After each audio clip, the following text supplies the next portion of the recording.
Good morning मित्रों। ધોરણ 12 physics અને ચેપ્ટર નંબર 3 ના જેડબલઈ નીટ ના એમસીક્યુ ચાલે છે। આજનો આપણો લેક્ચર નંબર 36 છે। લાસ્ટ આપણે 59 નંબરનો એમસીક્યુ જોયો છે।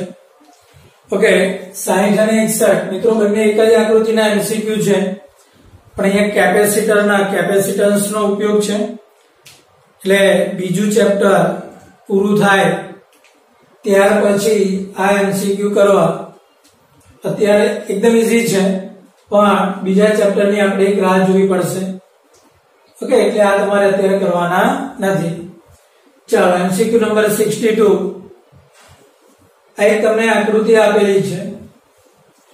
આ મિત્રો અર્થિંગ કરેલો છે, એટલે કે અર્થિંગ પાસે વોલ્ટેજ 0 હોય, તારને ગ્રાઉન્ડ કરી દીધો એટલે અર્થિંગ થયો। અહીંયા વોલ્ટેજ 0 લઈ શકાય, તો આ છેડો પણ અર્થિંગ કરેલો છે ને આ છેડો પણ અર્થિંગ કરેલો છે।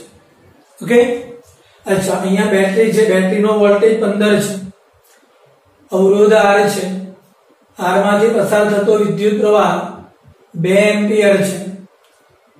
અહીંયા 5 ઓહ્મનો પ્રવાહ છે। તમારી બુકમાં અહીંયા પ્રશ્નાર્થ ચિહ્ન ભૂલથી છપાયું છે। આ 5 ઓહ્મનો અવરોધ છે, તો આપણને એવું કહે છે કે R ના બે છેડા વચ્ચેનો વોલ્ટેજ કેટલો થાય। સિમ્પલ છે, પ્રવાહ છે, R નું મૂલ્ય મળે તો R ગુણ્યા 2। તો એક કામ કરીએ આપણે, અહીંયા જો આ E1 થી E2 સુધી કિર્ચોફનો નિયમ લગાવી દો। ફરી પાછું ક્યાંથી ક્યાં સુધી? E1 થી શરૂ કરો અને E2 સુધી કિર્ચોફનો નિયમ। આ E1 એટલે 0 છે, આ E2 એટલે પણ 0 છે। તો આગળ આપણે જે કન્સેપ્ટ લીધા એ પ્રમાણે આ બેટરીના વોલ્ટેજ 15 વોલ્ટ છે। તો મિત્રો આ જે 15 વોલ્ટ છે એ અવરોધ R અને 5 ઓહ્મના અવરોધ એ બંનેમાં સરખા ભાગે ડિસ્ટ્રીબ્યુટ થશે। પ્રવાહ તો તેમાં 2 એમ્પિયરનો છે જ।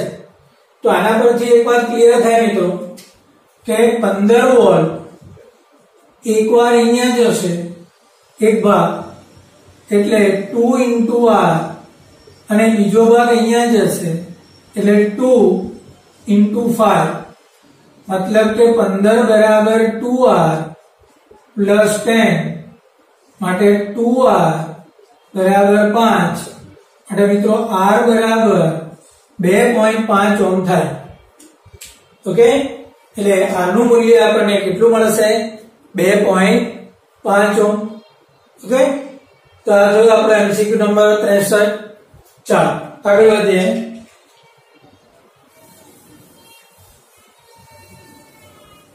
ઓકે, તો હવે ત્યાર પછી આ 63 નંબરનો એમસીક્યુ એવું કહે છે કે તમને એક L લંબાઈનો અને સ્મોલ r ત્રિજ્યાનો કોપરતાર આપેલો છે કે જેની અવરોધકતા ρc છે। અવરોધકતા કેટલી છે? ρc છે। ઓકે, તેના ઉપર ચડાવેલું છે બીજું પડ, અને એ પડ એ ρn અવરોધકતા છે। ઓકે, અને લંબાઈ તો એટલી જ થશે, પણ જ્યારે અવરોધક પડ ચડે ત્યારે તેની નવી ત્રિજ્યા કેપિટલ R થાય છે। તો મિત્રો જૂની ત્રિજ્યા સ્મોલ r, નવી ત્રિજ્યા કેપિટલ R। ઓકે, તો પરિણામી અવરોધ કેટલો થાય? હકીકતમાં તમે અહીંયા જુઓ તો અત્યારે આ જે બ્લુ લાઈનનો જે ભાગ છે એનો જ વિચાર કરો, તો બ્લુ લાઈનના ભાગનો અવરોધ R1 બરાબર ρ L/A, આમાં કિંમત મૂકો તો મિત્રો આ ρc L અને A એટલે આડછેદનું ક્ષેત્રફળ કેટલું થશે? સ્મોલ r ત્રિજ્યા છે એટલે πr² થશે। ઓકે, ચાલો હવે જે ઉપર જે આવરણ ચડાવેલું છે તો ઓકે, એ આવરણનો ભાગ તો ખાલી આટલો જ થયો।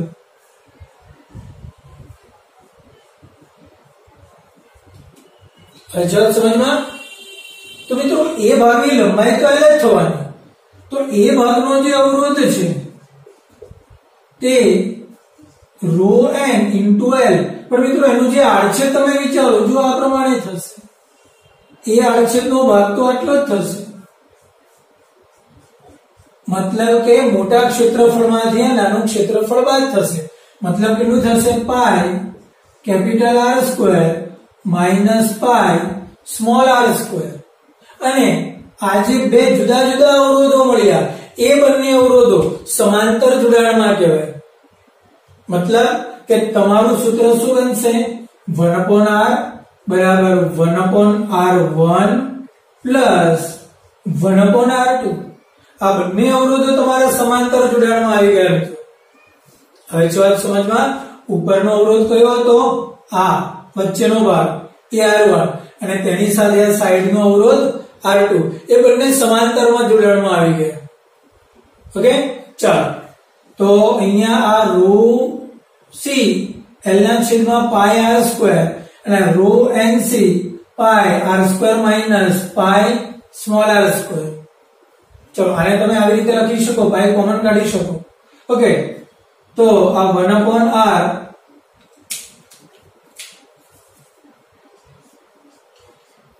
ઇઝ ઇક્વલ ટુ, મિત્રો r1 નો વ્યસ્ત લખો, આનો વ્યસ્ત એટલે pi small r square rho c into l, આનો વ્યસ્ત એટલે પાઈ કોમન નીકળશે, capital R square minus small r square અને છેદમાં રો n ઇન્ટુ l.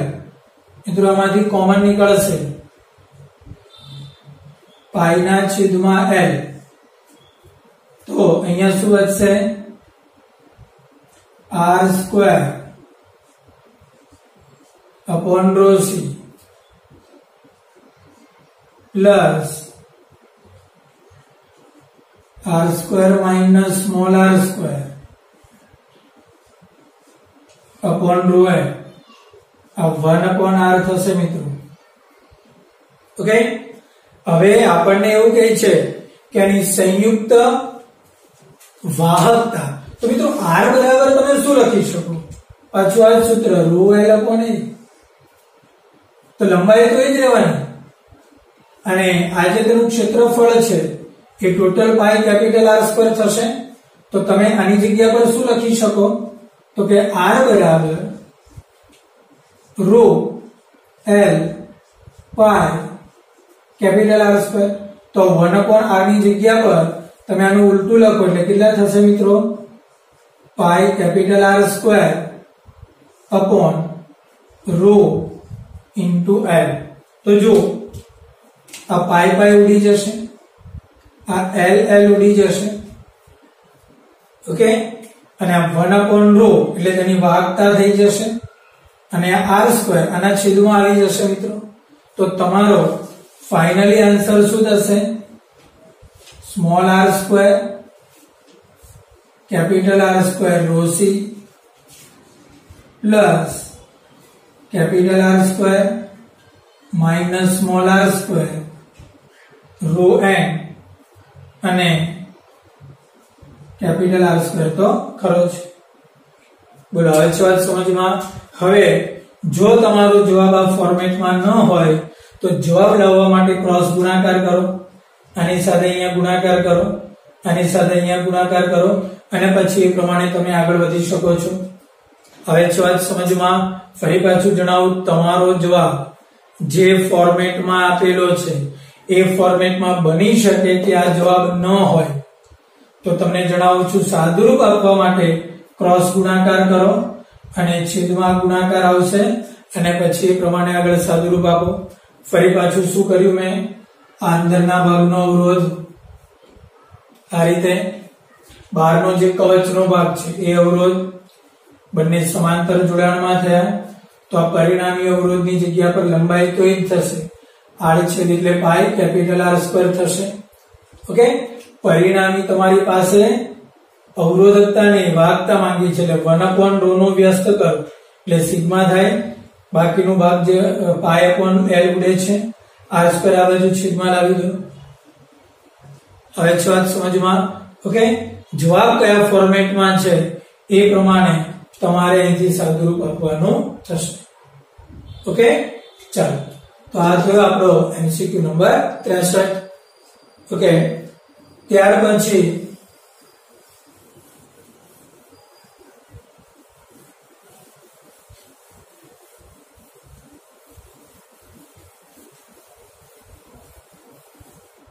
अड़सठ नंबर नो एमसीक्यू जरा જોઈએ. શું કહે છે? 40 વિદ્યુત ગોળાઓમાંથી એક ગોળો ફ્યુઝ થઈ જાય. ફ્યુઝ થઈ જવો એટલે કે તેની માટેની જે પેલી જે ફિલામેન્ટ હોય ને એ ફિલામેન્ટ પડી જાય. ઓકે, તો બાકીનો જે પ્રકાશ છે, બાકીના જે ગોળા છે તેમાં પ્રકાશ વધશે કે ઘટશે? મિત્રો હું તમને એમ કહું કે 40 ગોળા હોય तो तेनो आर इक्विवेलेंट, धारो के एक गोळानो अवरोध आर छे तो 40 गोळानो अवरोध 40 आर थाय. फरी पाछू 40 विद्युत गोळाओ छे. ओके, तो एनो अवरोध 40 आर थाय. तो धारो के तेना माटे प्रवाह आई छे. હવે જો એક ગોળો ફ્યુઝ થઈ જાય તો ફ્યુઝ થશે તો નવો આર ઇક્વિવેલેન્ટ એ 39 आर થશે મિત્રો. તો મિત્રો અવરોધ ઘટ્યો તો જે પ્રવાહ છે ને એ I ડેશ એ I કરતા વધે છે. વાત સમજમાં? ઓકે, અચ્છા, પ્રવાહ વધે છે તો શું થાય? જો ફિલામેન્ટ છે ને બલ્બ હોય, દાખલા તરીકે આ રીતે આ તમારી પાસે બલ્બ છે તો ફિલામેન્ટ માટે प्रवाह વધે तो I² RT अनुसार उष्मा ऊर्जा વધે. उष्मा ऊर्जा વધે तो प्रकाश ऊर्जा વધે. तो વધારે પ્રકાશ મળે આપણને. ફરી પાછું આ પ્રવાહ વધે, બલ્બનો અવરોધ તો ફિક્સ છે. ઓકે, તો પ્રવાહ વધે તો પ્રકાશ વધી જાય. બહુ સિમ્પલ છે. એક બલ્બ ઉડી ગયો તો 39 R થયો. 39 R થયો એટલે પ્રવાહ વધ્યો. પ્રવાહ વધ્યો એટલે I² R વધ્યો. I² R વધ્યો એટલે પ્રકાશ વધ્યો. સિમ્પલ. તમારી બુકમાં જે કેલ્ક્યુલેશન આપેલું છે એ કેલ્ક્યુલેશનની કોઈ જ જરૂર નથી. સીધે સીધું તમે અહીંયા વિચારી શકો છો, પ્રકાશ વધે છે. ઓકે, ચલો ત્યાર પછી 71 નંબરનો એમસીક્યુ છે. અહીંયા પણ તમને જે કેલ્ક્યુલેશન આપેલું છે કોઈ જરૂર નથી મિત્રો. બરાબર ધ્યાનથી જો. 5 બલ્બ આપેલા છે. 1 2 3 4. ઓકે, 1 2 3 4 અને 5. પાંચે 5 બલ્બ સરખા છે. પાંચે 5 બલ્બના રેટિંગ સરખા છે. ઓકે, બેટરી સાથે જોડેલો છે. કયો બલ્બ સૌથી વધારે પ્રકાશ આપે? મિત્રો અહીંયા જુઓ તમે, બલ્બ નંબર 1 અને 5 એ મેઇન લાઈનમાં છે એટલે એનો પ્રવાહ સરખો હશે. અચ્છા, આ લાઈનનો પ્રવાહ પણ I જ હશે. તો મિત્રો I માંથી બે I ડેશ અને આ I માઈનસ I ડેશ, આ બે લાઈન જુદી પડે છે તો બંને લાઈનનો પ્રવાહ ઘટી જશે. 2 અને 3 નો પ્રવાહ 1 અને 5 કરતા ઓછો હશે અને 4 નો પ્રવાહ પણ 1 અને 5 કરતા ઓછો હશે. તો મેક્સિમમ પ્રવાહ ક્યાં હશે? 1 અને 5 માં. તો મેક્સિમમ પ્રવાહ 1 અને 5 માં, તો મેક્સિમમ પ્રકાશ પણ ક્યાં મળશે? 1 અને 5 માં. આ 1 અને 5 બંને માટે I² R સરખા હશે. હવે વાત સમજમાં? 1 અને 5 બંને માટે I² R સરખા એટલે બંનેનો પ્રકાશ સરખો અને વધારે. ક્લિયર? ઓકે, તો 1 અને 5 નો પ્રકાશ સરખો અને વધારે થશે. ઓકે, તો આ થયો આપણો એમસીક્યુ નંબર 71. ચાલો આગળ વધીએ. ઓકે, તો ત્યાર પછી મિત્રો 72 અને 73 આ બંને એમસીક્યુ થોડા થોડા સરખા જેવા છે. આ એમસીક્યુ માં આપણને એવું કહે છે કે એક વાહક તાર આ રીતે છે, L લંબાઈનો તાર છે. તારના શરૂઆતના ભાગની ત્રિજ્યા R1 છે અને છેડા આગળની ત્રિજ્યા R2 છે, તો આનો અવરોધ કેટલો થાય? જનરલી આ પ્રમાણેના તાર હોતા નથી. ઓકે, તો એક કામ કરીએ, આપણે તાર પર આને L બરાબર 0 ગણીએ અને આ છેડાને L બરાબર L કરીએ. એક આ જે ભાગ છે એ ભાગનો વિચાર કરો. ધારો કે એ ભાગ અહીંથી x અંતરે છે અને આ dx જેટલી જાડાઈનો ભાગ છે. કેટલા અંતરે? x અંતરે dx જેટલી જાડાઈના ભાગનો તમે વિચાર કરો. તો મિત્રો આ જે ભાગ છે, આ ભાગ પાસે તમારા સામાન્ય રીતે અવરોધનું સૂત્ર શું થાય? R બરાબર rho L by A. Okay, તો આ જે ભાગ છે, અચ્છા, એ ભાગ પાસે r છે તો પાય r સ્ક્વેર થાય. પણ મિત્રો જેમ જેમ r1 થી દૂર જશો ને તેમ તેમ r છેદ મોટો થતો જશે. અચ્છા, સમજમાં? તો તમે અહીંયા આ રીતે વિચારો, જો આ નાનો ભાગ, આ મોટો ભાગ, તો અહીંથી તમે આ રીતે વિચારો, જો આ ત્રિજ્યા કેટલી વધારે હશે? ધારો કે આ ખૂણો, આ જે ખૂણો છે અહીંયા એ થીટાનો બને છે. કેટલાનો? થીટાનો. તો વધારાનો જે ભાગ છે આ થીટા હોય. ઓકે, તો મિત્રો આ r1 જેટલી ત્રિજ્યા તો અહીંયા ખરી જ, પ્લસ વધારાની કેટલી મળશે તમને? તો કે x tan થીટા. હલચલ સમજમાં? ઓકે, કેમ કે તમારું આ અંતર કેટલું છે? આ અંતર x છે, તો આ અંતર કેટલું થાય? વધારાનો ભાગ x tan થીટા. કંઈક આવી આકૃતિ થશે.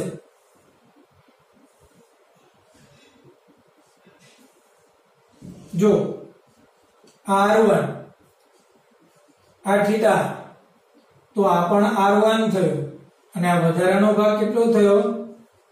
x tan theta. તો મિત્રો નવી ત્રિજ્યા કેટલી થશે? r1 plus x tan theta. Okay, અને આ ભાગની લંબાઈ કેટલી થશે? dx. તો મિત્રો આ લંબાઈની જગ્યા પર હું dx મૂકીશ.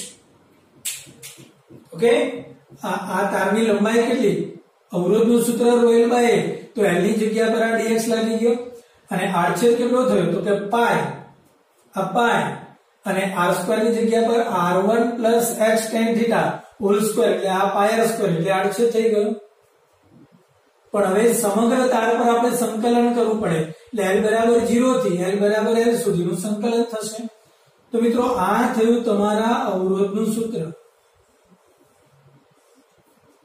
ઓકે, હવે તમારી બુકમાં પણ અહીંથી ડાયરેક્ટ જવાબ જ આપેલો છે અને આપણે બી એ જવાબ જ યાદ રાખવાનો છે, કેમ કે મેથેમેટિકલી આનું સાદુરૂપ ઘણું લાંબુ થશે. ઓકે, અને એ પણ મેથ્સ વાળા સ્ટુડન્ટ સંકલન વિકલન ચાલતું હશે ત્યારે આપી શકશે. તો અત્યારે આપણે આમાં ટાઈમ નહીં બગાડીએ, આપણે એવું વિચારીએ કે આટલા ભાગનું સંકલન L/R1 R2 થશે. તો ફાઇનલી આપણો જવાબ થશે R બરાબર rho L/pi R1 into R2. હવે વાત સમજમાં? અહીંથી x અંતરે dx જેટલી જાડાઈનો ખંડ વિચાર્યો, તો એ ખંડની લંબાઈ dx થઈ અને એ ખંડ પાસેની જે નવી ત્રિજ્યા છે તે r1 plus x into tan theta થાય, એટલે pi r1 plus x into tan theta whole square થશે. સંકલનની લિમિટ 0 થી L થશે. ઓકે મિત્રો, ચાલો તો આ જ ટાઈપનો MCQ નંબર 73 છે.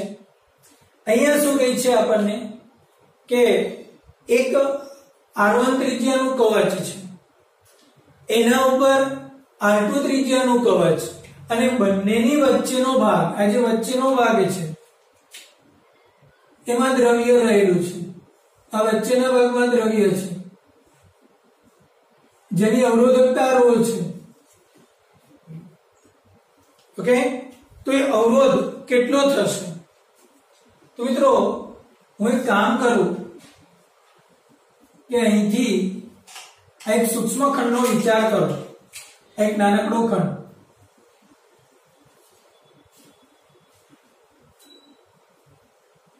જે કેન્દ્રથી L અંતરે લઉં અને dl જેટલી જાડાઈનો લઈશ, ફરી પાછું કેટલા અંતરે લઈશું? L અંતરે અને આ dl જેટલી જાડાઈનો હું ખંડ લઈશ. સૂત્ર તો શું થશે? ρ L by A. ઓકે, તો આ ρ.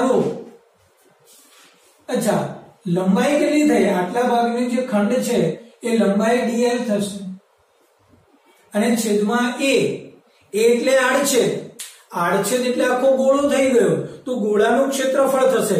પ્રવાહ ગોળાની અંદરથી બહાર નીકળે છે તો તેનો આડછેદ કેટલો થશે? 4πr².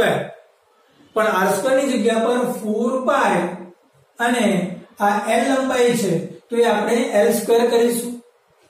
ફરી પાછું આ જે ગોળો છે એ ગોળાનું ક્ષેત્રફળ, અને જેમ જેમ તમે આગળ વધતા જાઓ એટલે ગોળો મોટો થતો જાય. તમારો પ્રવાહ એ ગોળાના ક્ષેત્રફળમાંથી પસાર થાય છે, અંદરથી બહાર નીકળે છે ગોળામાંથી. તો આ જે સૂક્ષ્મ ખંડ વિચાર્યો એ આપણી લંબાઈ થશે. સૂક્ષ્મ ખંડ dl નો લીધો એ આપણી લંબાઈ થશે. ઓકે, અને ક્ષેત્રફળ કેટલું થશે? 4π, અને આ l લંબાઈનું છે એટલે l² થશે. અચ્છા, પ્રવાહ શરૂ ક્યાંથી થયો? નાના ગોળાથી. પૂરો ક્યાં થશે? મોટા ગોળા પર. એટલે સંકલન r1 થી r2 સુધી થશે. હવે વાત સમજમાં. એટલે ρ L upon A, ρ તો અચળ જ નીકળ્યો, l ની જગ્યા પર dl થયો અને a ની જગ્યા પર 4π અને l² થશે. 4π સંકલનની બહાર નીકળશે. સંકલન તમારું r1 થી r2 સુધી થશે. અહીંયા પણ આપણે આ સંકલનમાં આગળ પડવાની જરૂરિયાત નથી. તમે આ સંકલનનું સાદુરૂપ મેથેમેટિકલી સ્ટેપ દ્વારા આપશો એટલે ફાઇનલી તમને r1 r2 upon r1 into r2 તમને જવાબ મળશે. મિત્રો, આ ટાઈપના દાખલામાં સૂત્ર તમે ડાયરેક્ટ યાદ રાખી શકો. બની શકે કે તમને કોઈ MCQ આપેલો હોય, તેમાં આંકડાકીય માહિતી આપેલી હોય, તો સીધી જ તમે આ સૂત્રમાં કિંમત મૂકશો એટલે જવાબ આવી જશે. એટલે આ બંને સૂત્ર યાદ રાખવાના થશે. તાર અનિયમિત આડછેદનો હોય, r1 ત્રિજ્યાથી r2 ત્રિજ્યા પર હોય, તો સૂત્ર આવશે r બરાબર ρ L upon pi r1 into r2. અચ્છા, તાર ગોળાકાર આકારનો હોય અને r1 ત્રિજ્યાથી r2 ત્રિજ્યા સુધી જતો હોય, ρ જેટલી અવરોધકતા હોય, તો સૂત્ર આવશે ρ upon 4π કૌંસમાં r2 r1 upon r1 into r2. બોલો, આવે છે વાત સમજમાં? ક્લિયર થાય છે વાત? ઓકે. તો ત્યાર પછીનો MCQ નંબર 74. થોડી અહીંયા રકમની અંદર ઘણી બધી ભૂલો છે. પહેલી ભૂલ તો અહીંયા જે બેટરી છે એ બેટરી આપેલી છે 14 વોલ્ટની અને તેનો આંતરિક અવરોધ 0.8 ઓહ્મનો છે. અને બીજી વાત કે અહીંયા A મીટર આપેલું છે એનું અવલોકન માંગે છે, પણ શોધેલું છે પરિપથનો વિદ્યુત પ્રવાહ. એટલે હું તમને બંને રીતે સમજાવી આપું છું. જો પરિપથનો વિદ્યુત પ્રવાહ કોને કહેવાય અને A મીટરનું રીડિંગ એ બંને જુદું પડશે. અહીંયા આપણે સમજીએ તો 6 અને 2 સમાંતરમાં છે એટલે A અવરોધ આવશે આ 6 અને 3 સમાંતર એટલે આ 2. એ જ રીતે આ 6 અને 3 સમાંતર એટલે આ 2. A મીટર તો અહીંયા ખરું જ, અને ઉપર તેની સાથે આ 2 ઓહ્મ છે. અહીંયા આ બેટરી આવી ગઈ અને આ આંતરિક અવરોધ થયો મિત્રો 0.8 ઓહ્મ, આ 2 ઓહ્મ અને આ 14 વોલ્ટ. હવે પહેલી વાત તો એ કે 2 ને 2 4 સાથે આ 2 સમાંતરમાં થયું. તો મિત્રો પરિણામી જે અવરોધ થશે 2 ને 2 4 શ્રેણી સાથે 2 એટલે 4 ગુણ્યા 2 છેદમાં 6 એટલે પરિણામી જે અવરોધ છે એ 8 ના છેદમાં 6 થશે. ઓકે, તે અવરોધની સાથે આ 0.8. અચ્છા, આને આપણે અલગ જ રાખીએ તો આપણો પરિપથ કંઈક આ રીતે થશે. આ R થયો, આ બેટરી, અને આ થયો આંતરિક અવરોધ સ્મોલ r અને બેટરીનું EMF E. तो मित्रों परिपथनो जो प्रवाह आपणे शोधीए तो एनुं सूत्र छे I बराबर E upon R plus R, मतलब के E કેટલાનો 14। ચાલો સ્મોલ r 0.8 અને કેપિટલ R 8/6। ओके, तो આનો જે જવાબ છે એ જવાબ કંઈક આ રીતે તમને મળશે 14/6/12.8 થશે। ओके, तो આજે તમારો જે જવાબ છે તે 2 પોઈન્ટ સમથિંગ થાય છે।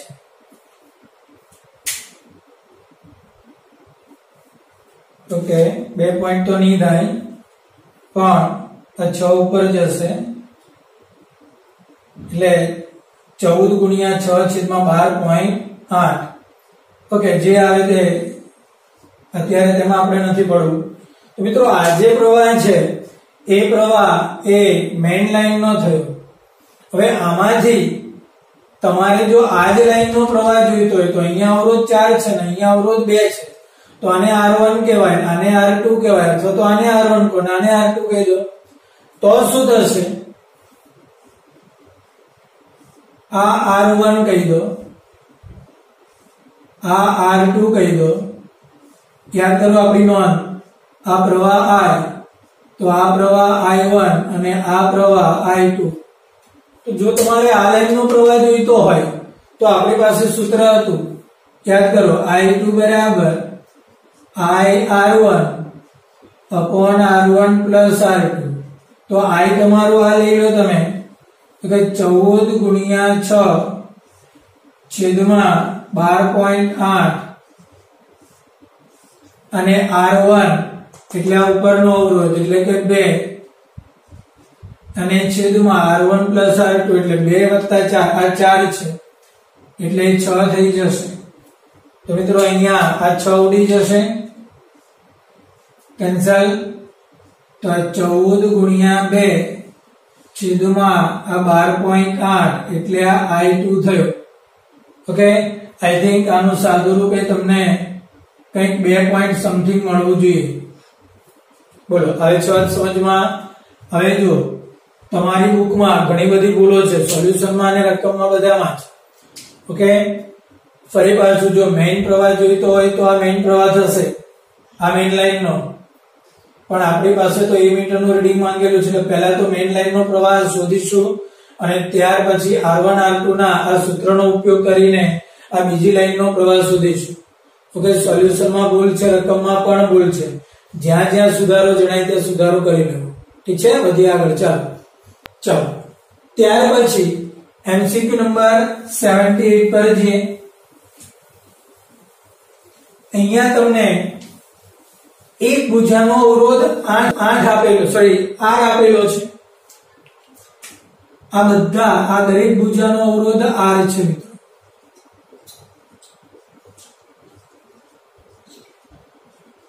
ओके, आ बधी जेटली भुजा तमने देखाय छे તે બધી જ ભુજાનો અવરોધ R છે। તો A અને B વચ્ચેનો અસરકારક અવરોધ કેટલો થાય? એક તમને આ રીતે એક જ ચોસલા માટે તમને જણાવું, આ R,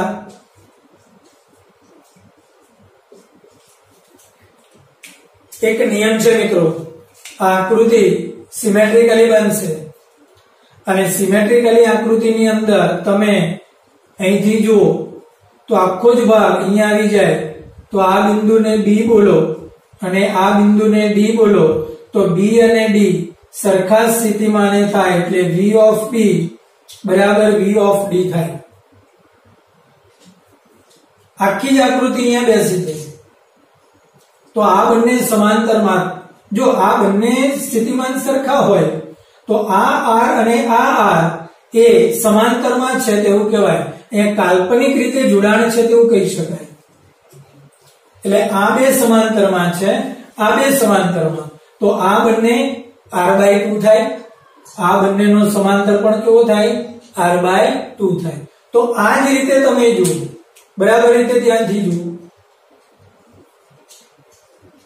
આ બે સમાંતરમાં થશે જો સિમેટ્રિકલી આખી જ આકૃતિ તમે અહીંથી ફોલ્ડ કરી શકો છો આમ